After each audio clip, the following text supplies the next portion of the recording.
Hello, today I'm going to show you how to make sure that you're getting the max amount of volume out of your AirPods or any other headphones that are connected to your iPhone. So what we want to do is go into our settings, right? And then we want to go into sound and haptics, or sounds and haptics. And then in here, we're going to notice this option. It says headphone safety. Okay, so if you've been noticing that your headphones don't seem like they're getting as loud as possible, it may be because you have something in here turned on. So let's go ahead and select this. And you'll notice that I have reduce loud sounds. And right now it's toggled on.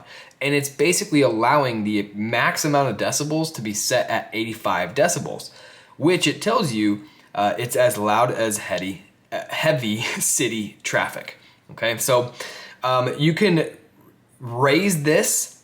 All right, now it's as loud as a motorcycle. Right now it's as loud as a car horn. Okay, now it's as loud as an ambulance siren. Okay, so if you don't want to completely disable this to basically protect your ears a little bit, you can go ahead and keep it toggled on. But if you want the loudest sound possible out of your AirPods or out of your headphones, then what you're gonna want to do is just make sure that this is toggled off.